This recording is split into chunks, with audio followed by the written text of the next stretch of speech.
Yo, Killer Mike is on the Cruz Show. Back on the Cruz Show. Michael is here. What's up, man? What's up, my guy? How are you, brother? I'm happy to be here. Happy to be back. Man, we're happy to have you, man. By the way, that intro, DJ Fuse right there, man. Let me tell you something, Fuse, just thank you, because, man, you hear a lot of kids can go and just piece stuff together with their computers. God bless them. It's amazing. But hearing cuts as it comes in, man, it's just, man, it's time.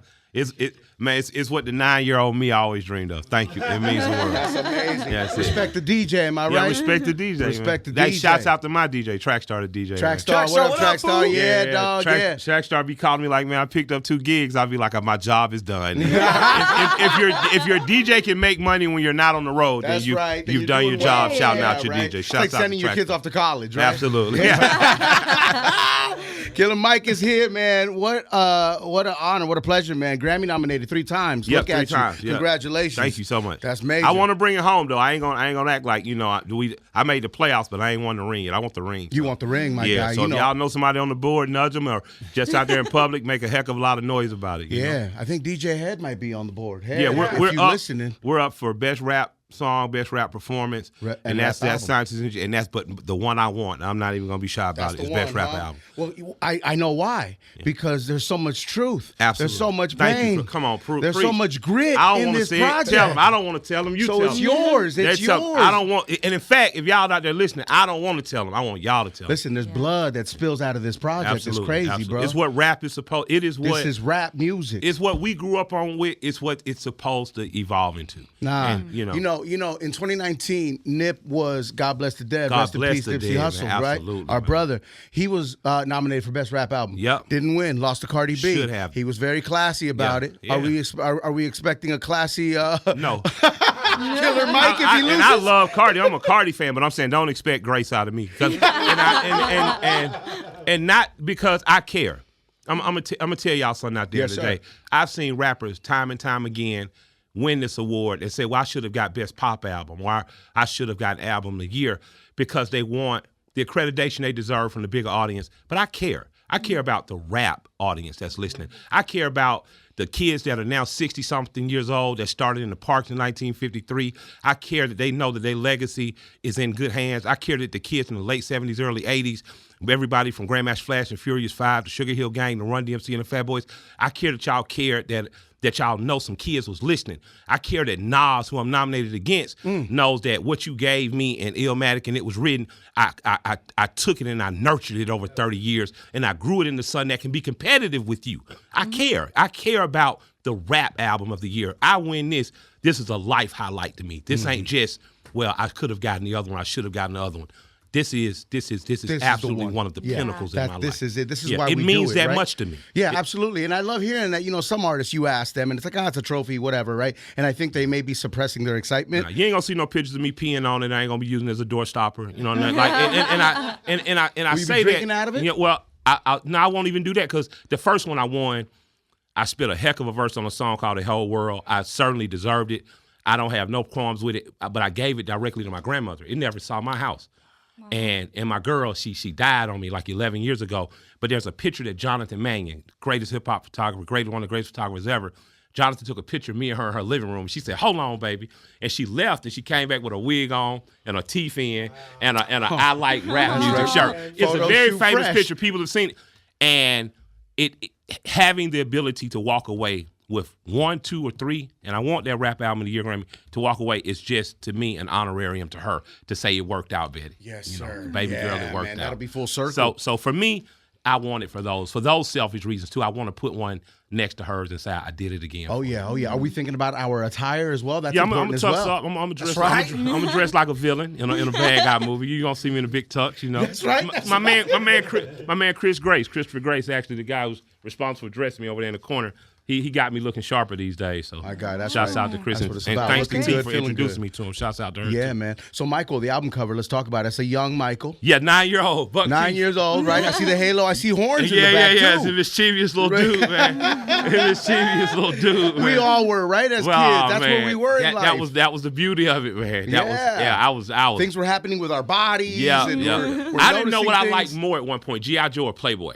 Like I literally would be playing with my G.I. Joe, and that one Playboy you'd snuck from your uncle and stuff, you were like, damn, Destro. tits. You know what I mean? Do you remember when you first found Cinemax, like Skinemax? Yes. Oh, God. I remember I first found my dad's porn tapes, and I'm just like, whoa, is this what he's Same, doing that to happened to me, mom when too. we're not around? Like, I found a tape and it said office party, and I popped it in. It was a different type of yeah, office it's different party. kind of party. Yeah. But Hilarious. That's I often they think as you get hit with hip hop being 50, you know, people that 30, 40s, and 50s that still like really rap.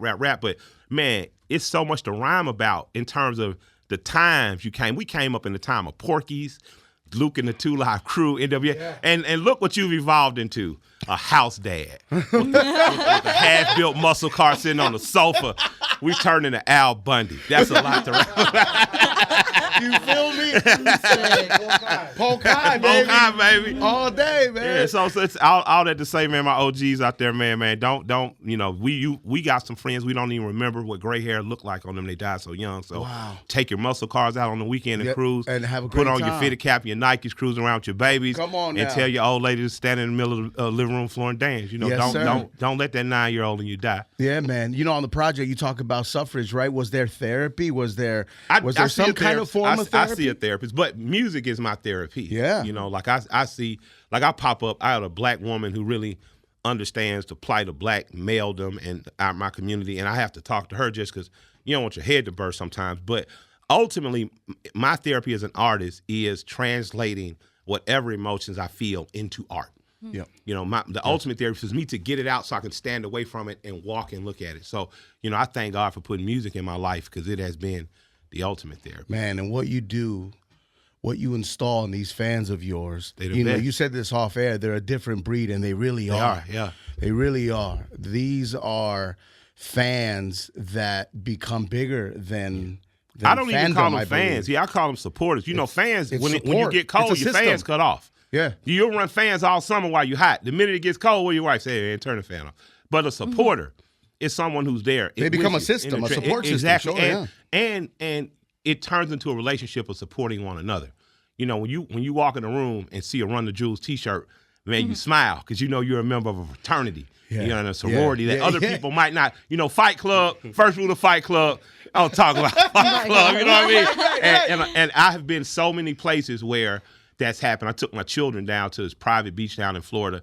So the whole weekend I'm down there and I'm kicking it and like nobody knows me. And I'm just like, man, this is pretty cool. Like I'm just getting to be regular lame dad. And we go in a restaurant, we eat the end of the night, man. Large, gay, white guy, man. You can tell whatever class he was in, he was the odd kid out. As we walking out the door, he says, Mike, I said, look at him. He says, I love Run the Jewels. I give him the biggest hug. I say, man, I love you, man. I think his hair was like pink. But it just meant something to me that this guy is a member of the fraternity of jewel runners. Like we have so many different types of people.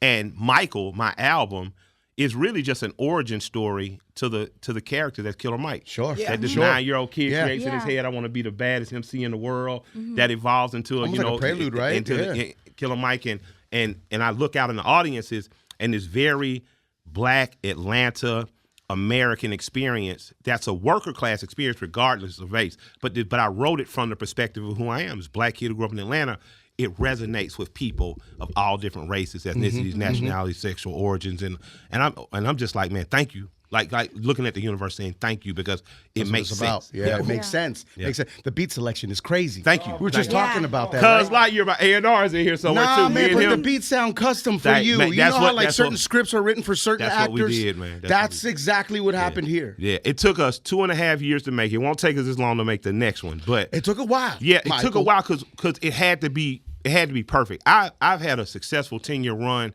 with Run the Jewels that is still running. So I couldn't do anything that damaged the quality. I couldn't do anything that took away from the story, and I couldn't mimic. You didn't want to go take your sound you're already known for and say, well, let's do a cheaper. Who's the next LP? And no, I didn't want to do that. I wanted to do something that felt like whoa, and it was going to blow people away. So we got the beats. We only if we didn't rap on it if I didn't rap on it rather than the first 40 seconds, we weren't keeping the beat. The beat got pushed. So we came up with 39 records. Okay. Came up with 39 records. Yeah. And then trimmed those records down to like 14.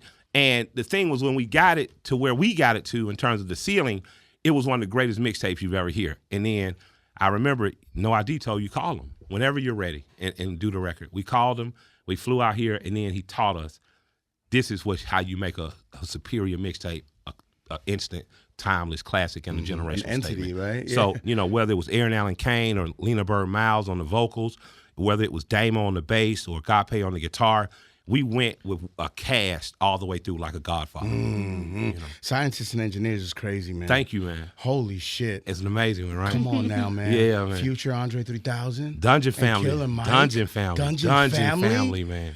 Like, Dungeon yo, Family. and then, you know, Andre 3000 drops the Flute album, right? Outsells Yeah. everybody. God Yeah. bless, right? Congratulations, Amazing. Stax. Congratulations. Crazy Stacks Yeah. is still out here, Yeah. right? But you hear that verse, you hear other verses, and then you hear him say, I don't know if I have anything to give. Yeah. Sir, you have a lot. Yeah, as a to friend, give. I just be like, damn, boy. I be like, damn, you denying these people. But if you need good dope, I'm the only one with it. If you're looking for that Stacks pack, baby, you can grab that Michael. You know what I mean? So, you know, I got one more, so I'm holding on. But really? I got to know. We got a record together. It's about Charlamagne said it was 16 minutes, but it's actually about 11 minutes. It's an 11-minute record, but it's me and Stacks. I got that. Oh, that's crazy, man. Congratulations. Oh, man, yeah. Michael is crazy. Thank you so much. Crazy, man. We working and the on some deluxe other cool version is stuff. available as well. The deluxe, I would advise people to get the deluxe. The deluxe That's the one. Yeah. I love them both, but if you don't get the deluxe, you're gonna have to buy it twice because the deluxe records, record could have been 19 records, but we trimmed it to 14. Yeah. Because I wanted to make sure we were making the Godfather 1. So the deluxe gives you Godfather 1.5, and Michael 2 is going to be like the Godfather 2. I'm here to make a perfect trifecta of audio, video experiences for you. I want you to close your eyes and see a movie over 50 minutes. What Godfather character are you? I'm Michael. Oh, yeah. I mean, it makes sense. Yeah, absolutely. Corleone. I got a question for 9-year-old Michael. Yeah. What do you think inspired or triggered you to have such an imagination to become Killer Mike? My mother, Denise, God bless her soul. She was a 16-year-old girl when she had me. They encouraged her to drop out of school and have me and come back after I was had. She refused. Until 3 days ago, I didn't even know that. Me and my grandmother had always said to me, you know, I don't care, because she raised me. My mother didn't. You know, she asked my mother to raise me.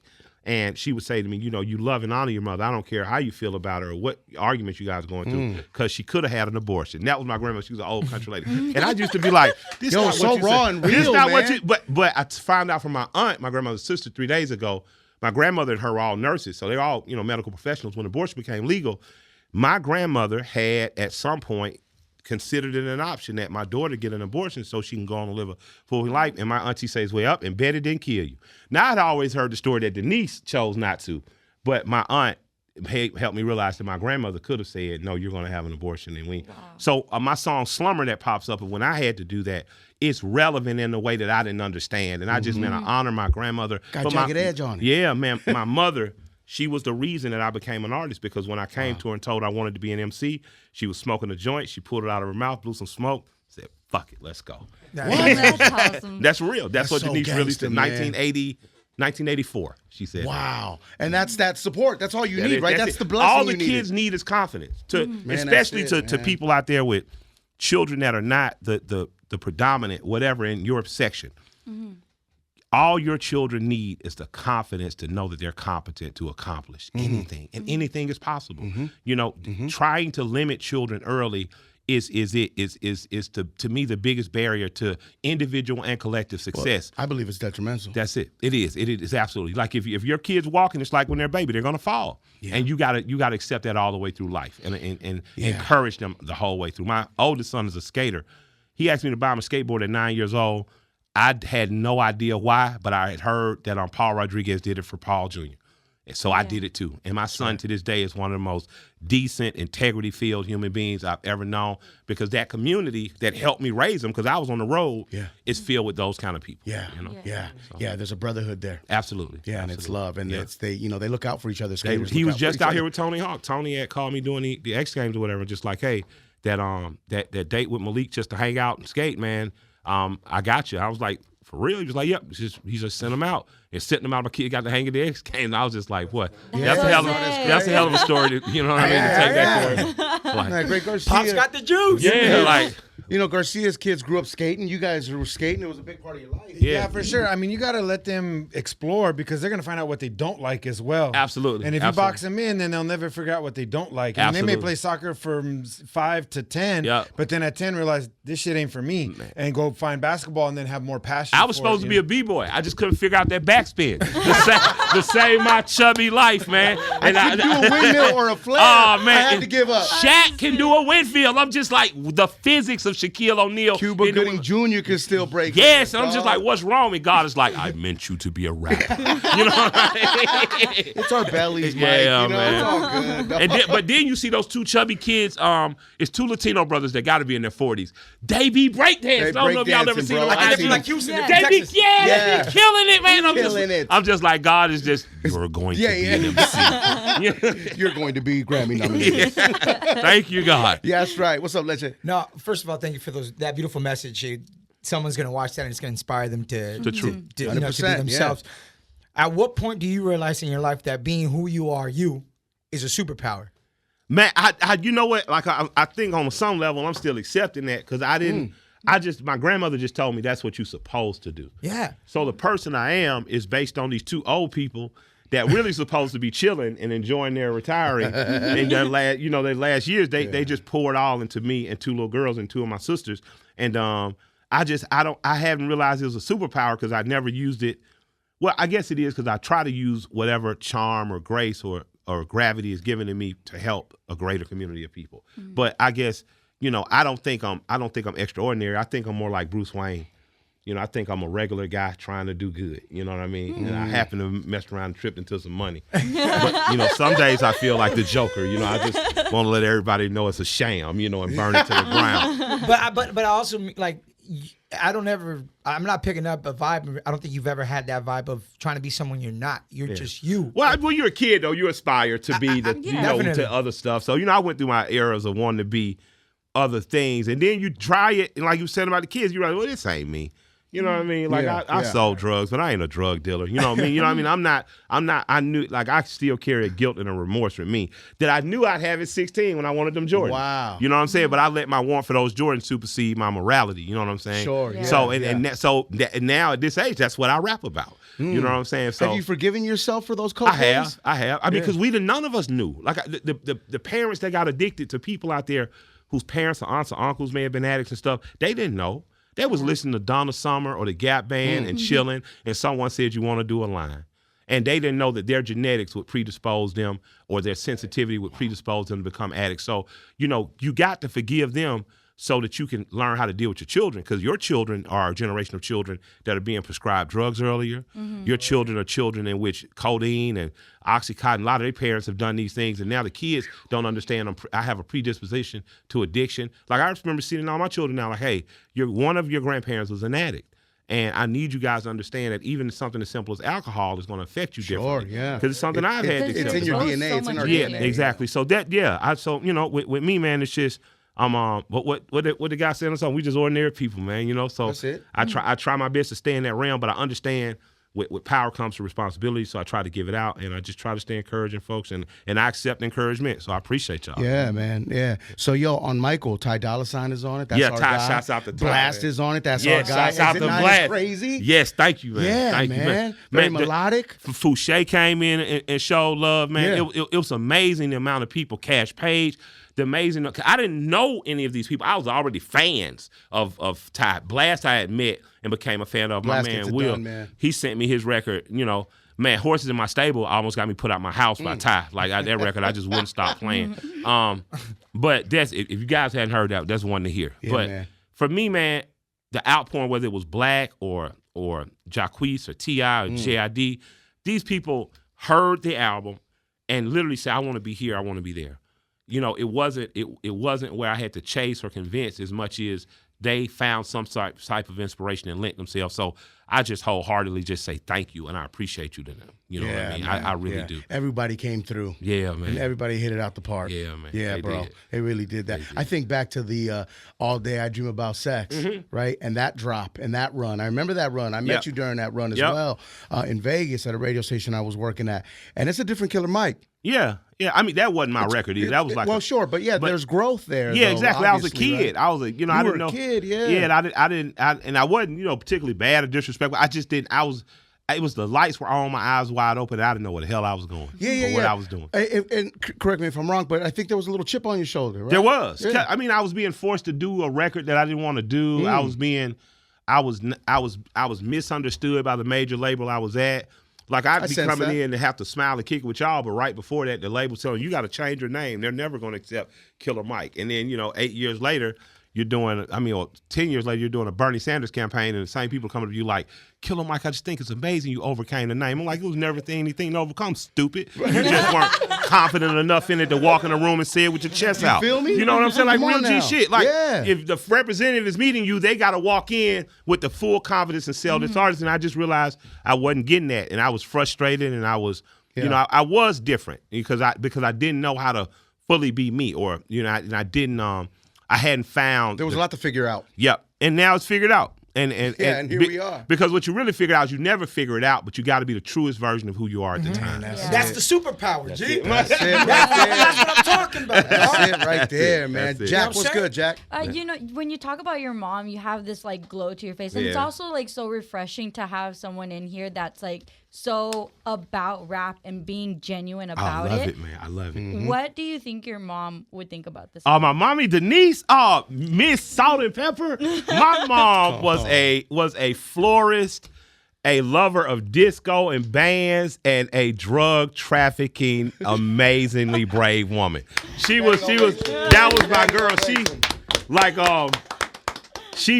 My mom taught me how to dance with a girl. She taught me how you approach a girl. She taught me I remember the game. Man, I remember listening to Luke and the 2 Live Crew with my mom. So when people are complaining about music that's out there, and I asked them, like, do you listen to music with your kid? Now, you're not gonna listen to every record, but how I found out about Sexy Red is exactly the same way my mom found out about Luke and the 2 Live Crew. I'm sitting with my daughter. I'm sitting with my daughter, my oldest daughter. She's 26 now. I'm like, Anaya, what you listening to? I always ask the kids what they listening to, because your kid's gonna put you on. Yeah. She said, I said, what you don't want to tell me? She said, I don't know if I should play it for you, Daddy. And I said, and she called Daddy. I said, play it for me, girl. My Pink, my Soul Brown. I was like, wow, that's interesting. She's being very truthful. And I was like, it's Jack. I was smiling, me and her giggling, laughing. I say, because we're in the car with a bonus mom aunts. We're laughing. I say, I like it. I said, let me tell you a story of your grandma. I said, I'm about in the 7th grade. I'm playing Luke and the 2 Live Crew. And my mom says, she gets back in her car and I turn it down. And she said, no, turn it back up. And at some point, they sample an old comedy record that one of my grandmothers had, where like Mom's Mabley or somebody says, such, I hit you. No, it was like, it was a guy. He said, I hit you in your head with 9 inches of limp dick. And so, and when you remember that, and my mom looks at me and says, shit, I want to see that nigga. Hey, and I'm looking at my 20, my mom is like 27 at this point. I'm like, bitch, you crazy, right? But she was my friend. She was my artistic like sharpener. We listened to Salt and Pepper together. We listened to Roxanne Shante together. She liked female MCs. We listened to Latifah together. So I miss my girl. On Sundays, I just go to her house, pull up, and we sit on the back of the truck or the car, the trunk, and just play music and just talk. You know, That's so it. I glow when I talk to her because she's my greatest. Yeah, you really do. Yeah, she's my greatest inspiration. From NWA Dope Man. That was Dope Man. Okay, it was Dope Man. It was Dope Man. It was dope. It wasn't even Luke. I want to meet him. But she said, she's literally said, I gotta see this. I was just like, girl, you hell. I was like, do my daddy know you think of this? But yeah, I mean, you know, parents, man, I know my parents, I mean, our parents, they kept it very real with us, man. Yes. And we saw the good, the bad, and the ugly, man, you know? It's important as parents to show kids that, man. Show them you ain't been perfect the whole run, and they'll relate to you, and stuff will be more relatable. Nothing will make it perfect, but my grandparents, when they had us, they realized they were 44 and 54 when I was born. They just didn't have time to bullshit us. They just gave it. There was no time for that. We had fun, but they were going to be like, this is things you need to know. We got my grandmother. My sisters can all change a battery or a tire. I can sew a button or cook a meal. You know what I mean? So it was just like, you gonna survive. Yeah, it was like you gonna able to do everything yourself. I remember I got shit-faced drunk in the Blue Flame, and I managed to make it around the corner to my grandmother's house, and I'm asleep on a sofa, and I hear something like in the kitchen moving around a pan, and I kind of crawl off the sofa and I peek in the kitchen. It's like a little 900 square foot house, the same as out here, and I look over, and she has my oldest daughter at that time, was about 5, standing on a milk crate and saying, "That's right, baby. You got to learn how to cook eggs, do something for yourself, because you can't depend on no man, not even your sorry drunk-ass daddy in there." Oh, my God. It becomes a roast session. I couldn't do anything but laugh and crawl back to the sofa and go back to sleep, man. But, you know, I'm glad my grandparents raised us in that way. Now it reminds me of the stories that we hear about Leche's father. You know, Leche's father used like his last breath to roast him. No. On his way out. I mean, you know, his stomach cancer. It's the first time I go meet him and his real family. I was a love child. Hold on. My grandma say we the outside baby. Yeah. My grandma said the same thing about me. His other family, not his real family. That's his real family. Damn. Say what it is, though. You know what I'm saying? Anyways, this motherfucker looks at me and he tells me, at that point I had lost a significant amount of weight. And I probably put on like 10, 15 pounds. And the first thing he tells me in his deathbed, he's like, "You stopped running hard, Danny." The man's got stomach cancer. At the time, I didn't realize it, but like when I look back at that point, I'm like, this motherfucker really roasted me. Call me fat. But, you know, parents got to keep it real with you. Hey, man, I thought my name was Bastard till I was 9. Like, no bullshit. I was like, because my grandmother be talking about me to her brothers and sisters. And Denise, man, I don't know why she won't even come see the little bastard. Right? And I'm just like, what in the fucking world? So I told her, when I said, "Mama, why do you know, like," I called my grandmother Mama. I called my mama Mommy. I said, why do you call me like bastard? She looks at me and said, "Because, baby, that's what you are. That's what you are. Your mom and daddy weren't married." She said, "You look in the Bible, that's your." She said, "Doesn't mean I don't love you. I love you. But, baby, you're a bastard."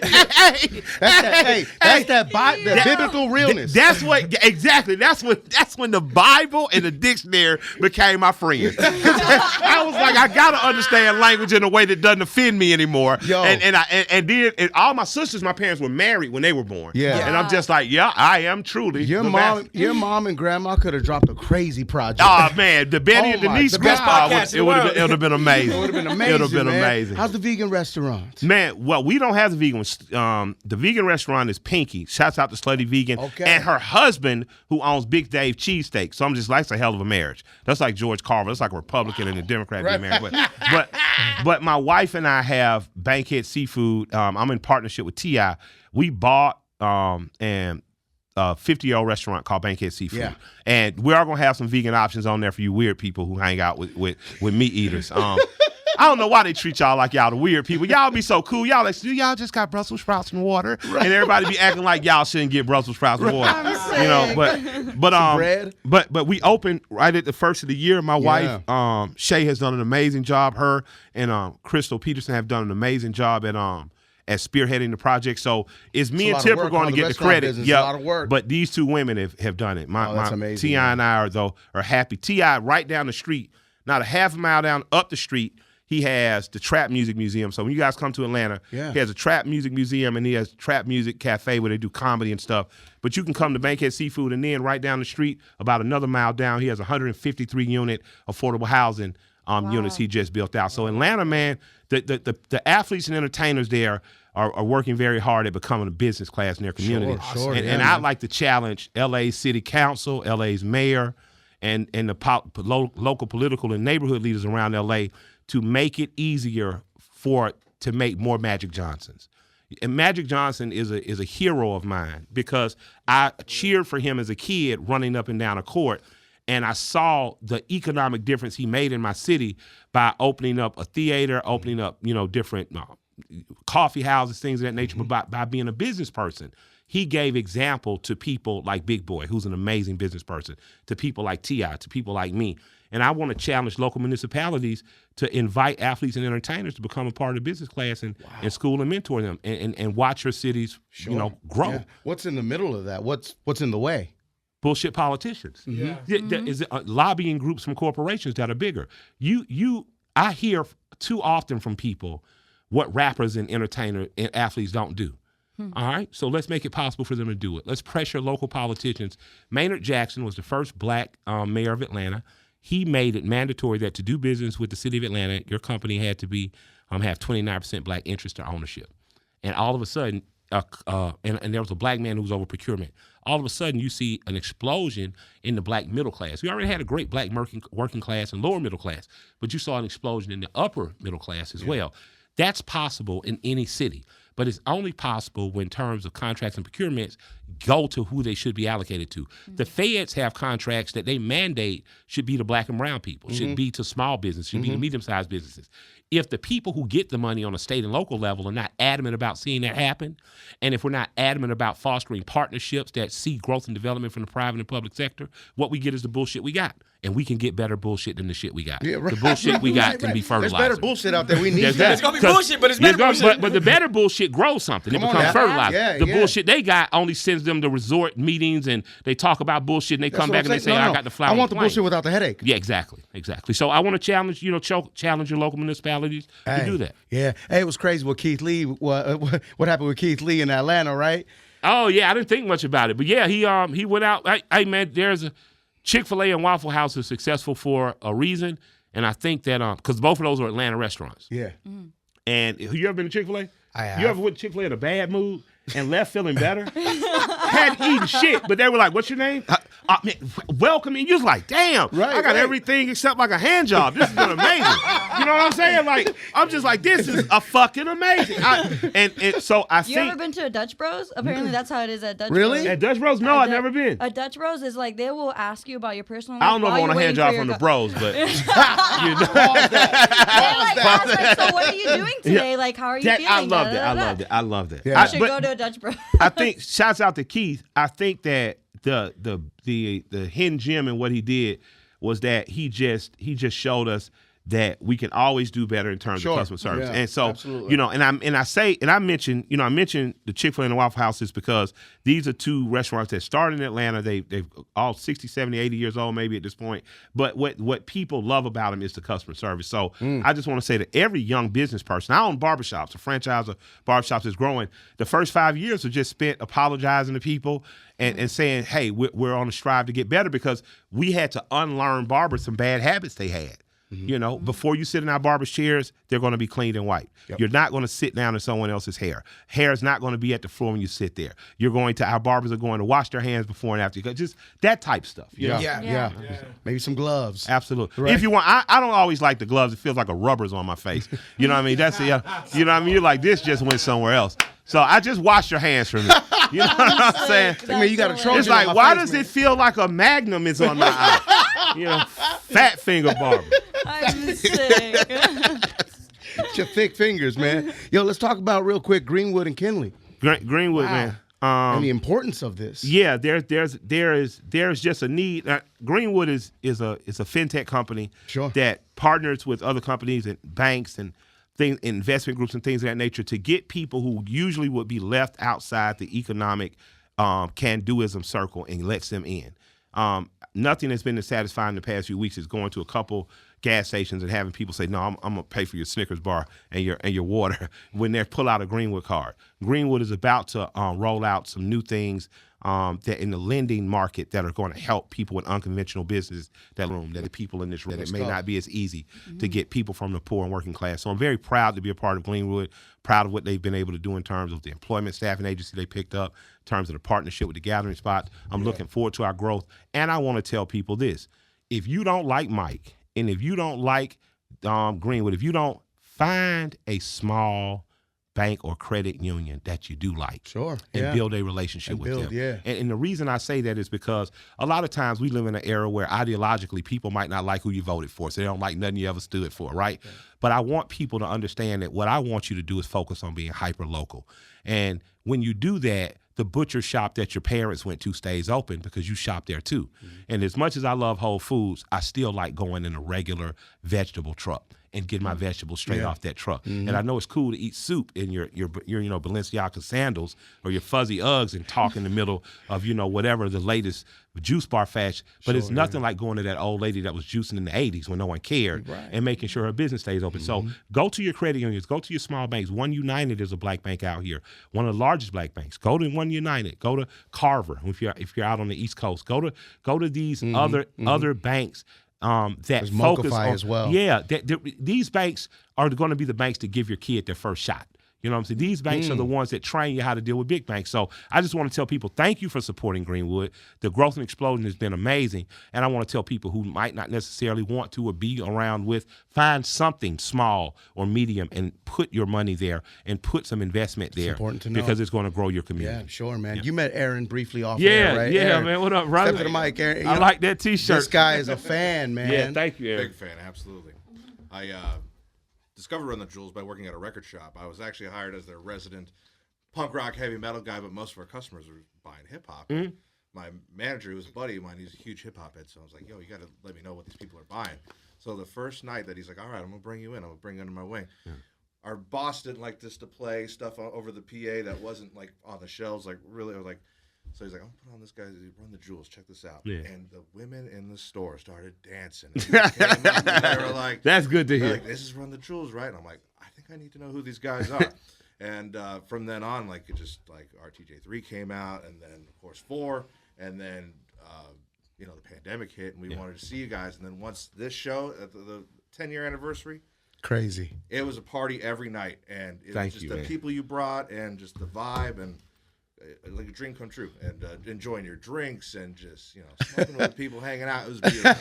So community. First time we do Coachella, man, I'm stoned out of my mind, and someone says Lars is here.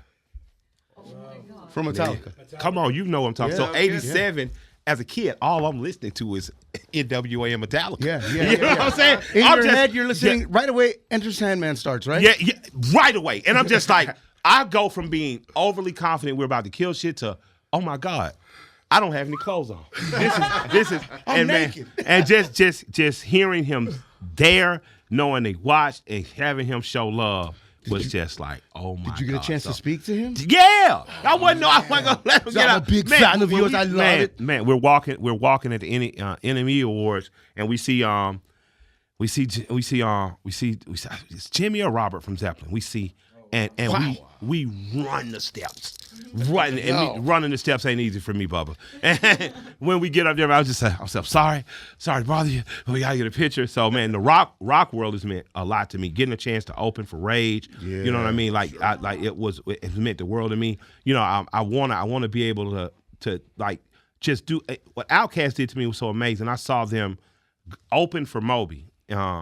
And I saw them blend audience, and doing that, I think is something we need to redo, because in the 90s, I feel like we had it right.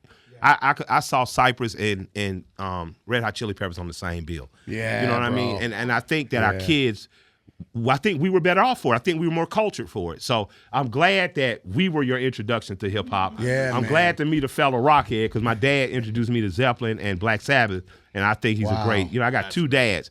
And one was the police officer, one was the truck driver, but they both had great musical taste. So my dad's introduced me to rock, man. But I'm just glad that we are a bringer together of those worlds. And it is a community, and I'm very honored to be for sure. Part of it. Absolutely. Thank you for everything. We're glad to have those genres mixing, right? Like the Warped Tour, right? Tours like that, right? I miss it. I missed that. Come on, Red Bull, what we doing? What we doing, man? Ozfest. Yes, man. Yes. Yeah, the Juggalo shit is a little crazy for me, but that goes down too. But I admire. I ain't got to go to a Raiders game to appreciate it, because Raiders games are like the Juggalo Fest. Like they might win, they might lose. Somebody's gonna get stabbed. Somebody's gonna get their ass beat. Violence. Yeah. Yo, love what Dave Chappelle did on Run. That was crazy. Thank you, Dave. Dave Chappelle on that. That was, Young Thug is on the project. I mean, we can talk about Michael all day, man. Free Thug, man. This is what you have given us, Free man. Lucci. Yep. I gave you guys my heart and soul. Yes, because, you did. And what I've realized I did in doing that is I spoke up for the worker class in this country. You're either hearing from about the extremely rich or from the extremely poor. And a lot of us have been poor or worker class, but you hear from the extremes in this country, but there's kids that are C students in this country that never get to talk. There are men that get up and women that get up every day 4 or 5 in the morning and go to work and put in their 8, 10, 12 hours and lead decent, integrity-filled lives. And there's no one celebrating them like they're the champions of the world. And that's what I want to continue to do. Man, that's it. That's it, man. Keep going, man. What's a line off of Michael that you just, when you hear, you're like, whoo, I said that? Oh, man, Mozzie said it to me a lot yesterday. We were together. We were shooting something cool. But he said, I shed tears every morning in the bathroom mirror, face to face. I had to face my fears. It was me. I'm the reason that I failed. That was hell. Locked in self-guilt like jail. Lord, I cried. I almost died empty inside. The devil whispers in your ear, you contemplate suicide. Tell me I know. Promise honor's been there before, but it's pride before the fall is how I usually go. Stop it, man. Jesus. Yo, man. Yeah, that's deep. That's deeper than rap. Man, come on, man. It's a message. It's a message from the worker class. Every dad every man, women out there, in case you think he doesn't care. He doesn't have anything. Sometimes, man, say it, Mike. Men carry in our bags something so emotional. It feels like you're going to explode. And all you can do is get in that shower or stand in front of that mirror and let those tears fall. Because on the other side of that door is that women, or those women and children you're responsible for. That family, that tribe you lead. So just know, man, your dads, your uncles, your big bros, like give them some grace because they're carrying it. They want to do their best. Yeah. They don't always know how to be the most communicative because sometimes you communicate, you just break down crying, and it ain't always safe to cry in front of y'all. Yeah. My baby mama called me and said, "Nigga, you gonna cry on TV again?" Yeah. and that's the one that went to college and graduated. And then she laughs and says, "We love you. We were proud of you. We appreciate it. Yeah, absolutely, man. Yo, is there any more Mexican people in Atlanta? Yeah, man. Shouts out to all the bros at SAs. It was traditionally north, like Buford Highway and north was a heavy Mexican and Asian population. So if you wanted great Mexican food, you went north. But in College Park, shouts out to Cap G, man, amazing Atlanta artist, Cap Mexican G, brother. yes, sir. Cap and his family rep hard. You got some great Mexican spots like our Old Nashville, but it's like a hybrid because the homies, the Mexicans down there been there so long. It's like Houston. When you meet Mexicans from Houston, they Mexican, but it's like it's different. They different. That So Mexican OT is different. Yeah, and now on the west side of Atlanta, because there are a lot of jobs and industry there, you have Mexican families that are moving in. I just did my high school, Frederick Douglass High School, and I did Gene Charles Young Middle School, and the kids there are blending and getting to know each other and showing love. So they're Mexicans in Atlanta, man. Yes, and sir, they man. kicking it. Yo, Mike, we just kicked off our 8th annual Cruise Cares Toys Drive. Yeah. I would love your support in any way. Definitely. So I'm big on Hot Wheels. That's what I tend to give those toy drives. Heard, yeah. So if you'd allow me to, I'd love to send some Hot Wheels too. Amazing. Yeah, we'll take it. Thank you so much. I got you. Come on, I got you. Yeah, I got you. Now I'm about to hit the president of Hot Wheels like, yo, we got to give some. Let's go. I volunteer us to give Hot Wheels. It benefits so many kids throughout Los Angeles, Boys and Girls Club, man. It really makes a difference. I got you. And moms out there, man, let the little girls. It's LA, so I know car culture deep. Let the little girls get the Hot Wheels, man. That's right. Killer Mike is here. Michael, the deluxe version, all streaming platforms. Yep. Yo, check out more of our YouTube interviews now, ASAP+. Download the free iHeartRadio app so you can check out the Cruz Show podcast.